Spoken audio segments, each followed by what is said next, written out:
ये गाय को आज भी बहुत ज़्यादा पवित्र मानते हैं, लेकिन इंसान को अपवित्र और अछूत मानते हैं।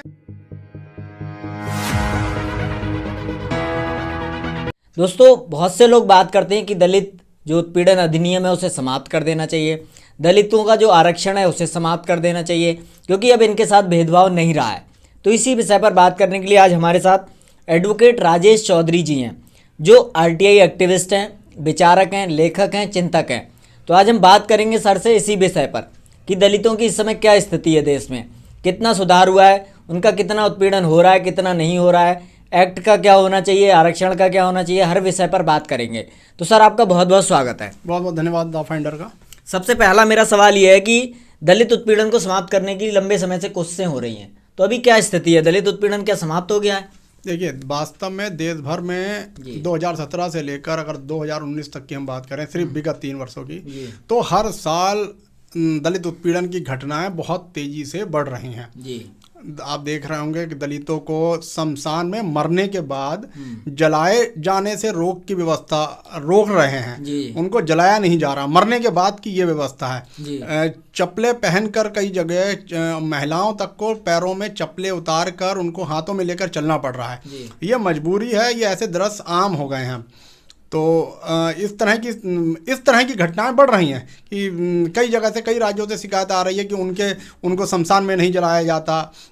उत्तर प्रदेश के हाथरस में लड़की को शमशान में नहीं जलाया गया, कहा गया कि साहब ये इस शमशान में नहीं जलाएंगे क्योंकि यहाँ ये शमशान अनुसूचित जाति की या जिसे कहा जाता है दलित, उसके लिए ये नहीं है। तो इस तरह की देश भर में ये चीज़ें हो रही हैं। तो मरने के बाद दलितों के बारे में ये विचारधारा है जब, तो आप समझ सकते हैं कि कितनी ज़्यादा नीच और कितनी ज़्यादा संकीर्ण और कितनी ज़्यादा ऊंची मानसिकता है। लोग चांद पे पहुंच गए हैं। दुनिया के किसी कोने में इस तरह की जातिगत संकीर्ण मानसिकता नहीं है जो भारत में है। आप जो बात कर रहे हैं कि दलित उत्पीड़न बढ़ा है, कुछ केस भी आपने बताए, लेकिन क्या इसका व्यापक आधार क्या है आपके ये कहने का कि दलित उत्पीड़न बढ़ गया है? क्या कोई आधार भी है इसका? देखिए, हमारी जो संस्था है जस्टिस फॉर ऑल, वो बरसों से इन्हीं चीज़ों पे काम कर रही है। तो हमने ये सारे आंकड़े एकत्र किए हैं, और ये जो हमारे पास आंकड़े हैं, ये गृह मंत्रालय के अंतर्गत एक विभाग आता है जिसे NCRB बोलते हैं, नेशनल क्राइम रिकॉर्ड ब्यूरो।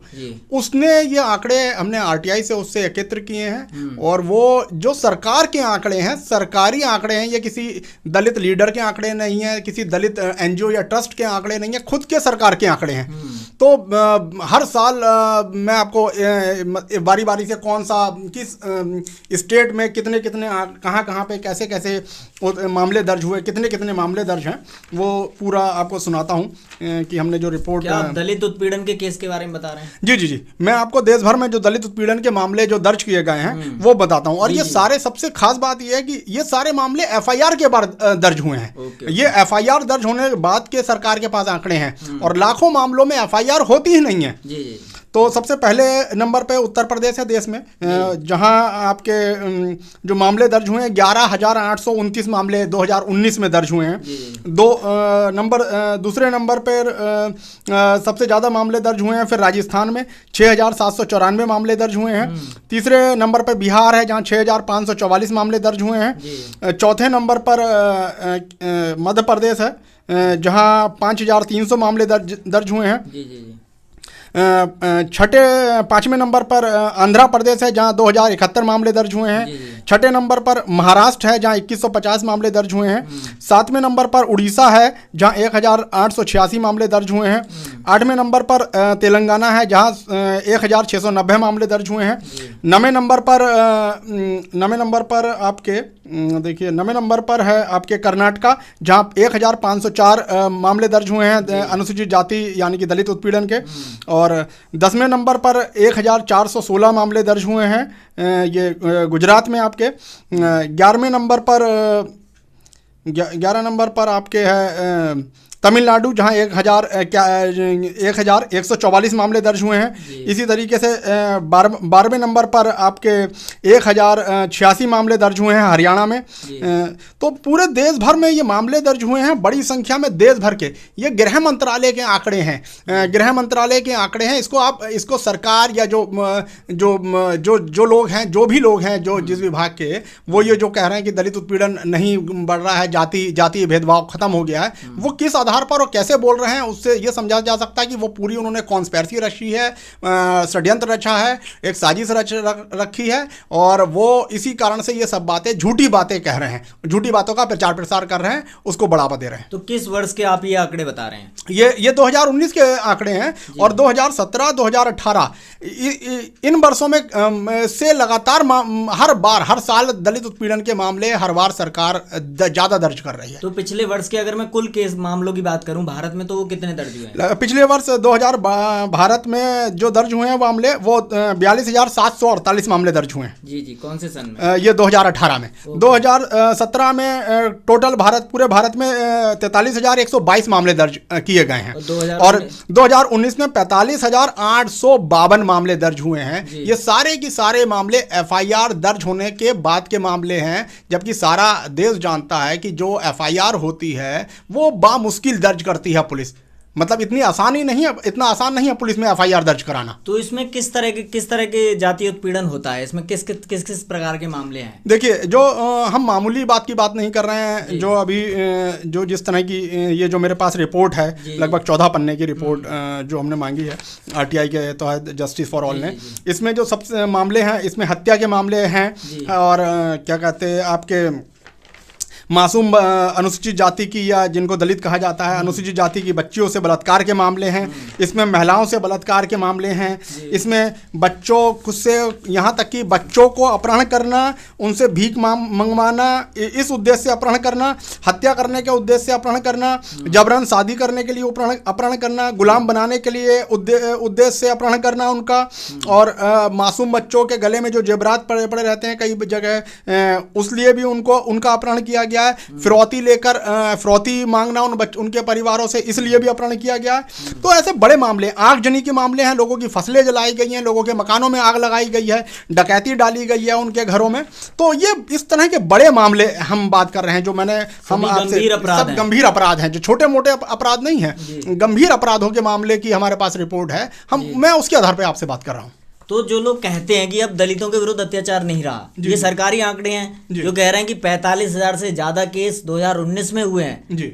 तो अब आप उन लोगों को क्या कहना चाहेंगे?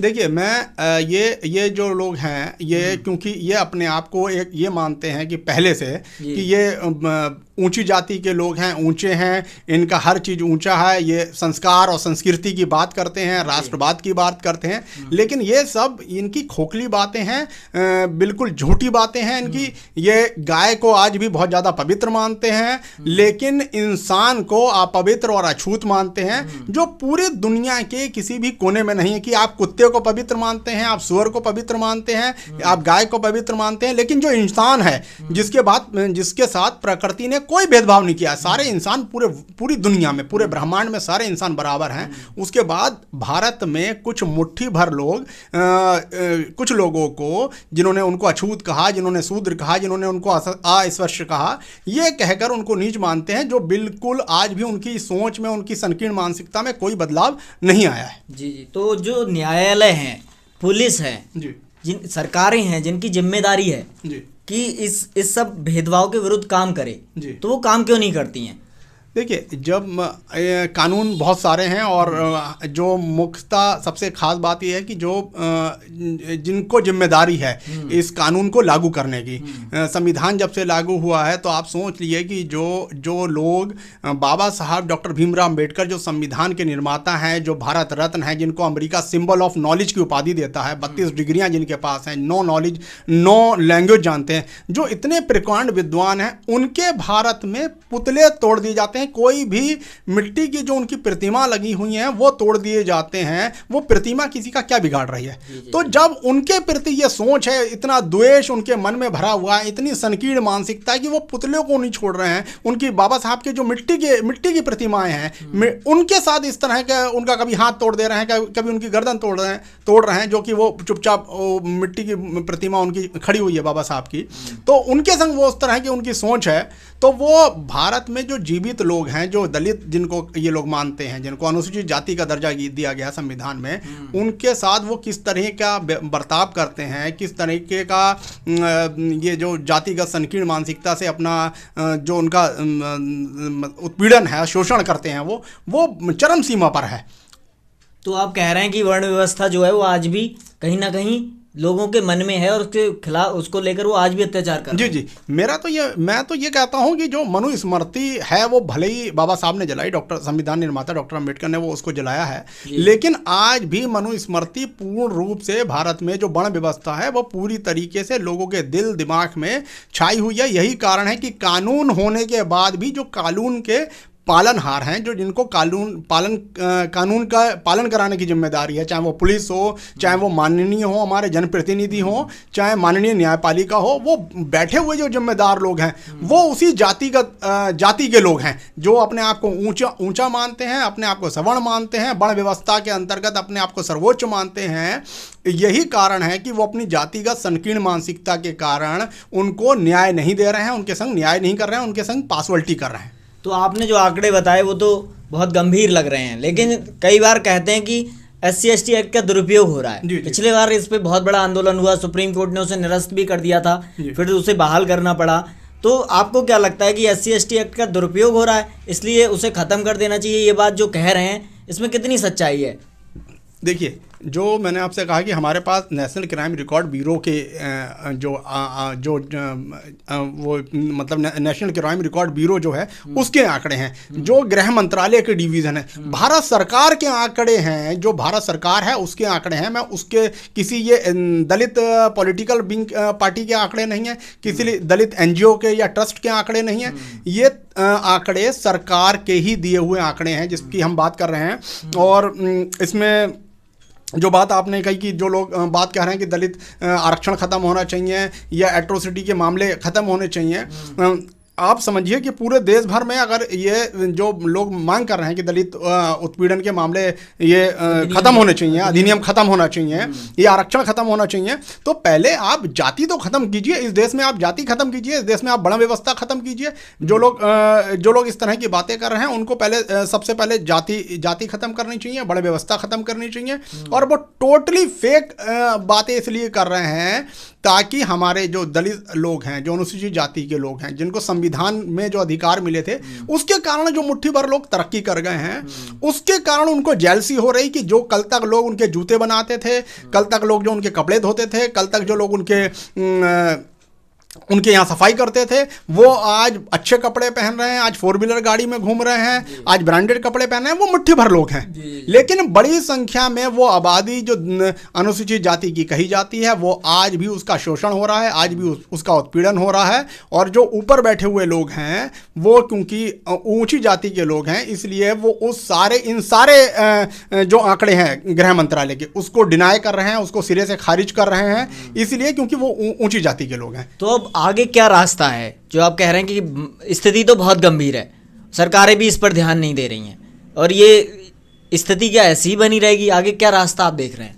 देखिए, हम क्या कहते हैं, जब तक इस देश से वर्ण व्यवस्था ख़त्म नहीं होगी, दुनिया के जो दूसरे मुल्क हैं, जहाँ दुनिया के किसी भी मुल्क में वर्ण व्यवस्था या जाति व्यवस्था नहीं है, पूरे दुनिया में सिर्फ भारत में वर्ण व्यवस्था है। इसलिए आप भारत को अगर देखेंगे तो भारत बुरी तरीके से पिछड़ा हुआ देश है और लगातार पिछड़ रहा है। जो हमने बड़ी मुश्किल से ये संविधान बना, बाबा साहब ने संविधान, एक खूबसूरत संविधान दिया, सारे लोगों को एक साथ लेकर हम लोग चले, विकास के बहुत सारे काम हुए, लेकिन फिर से वही वर्ण व्यवस्था, फिर से जाति व्यवस्था के आधार पे काम हो रहा है। तो अगर इस व्यवस्था को फिर से इस पे काम किया जाएगा तो ये देश फिर से निश्चित रूप से पीछे चला जाएगा। और बरसों पुराने, अभी जैसे माननीय प्रधानमंत्री जी ने कहा है, नरेंद्र मोदी जी ने, कि हम जो है हमें नए कानूनों को, नए जो पुराने कानून हैं उससे देश का विकास नहीं होगा।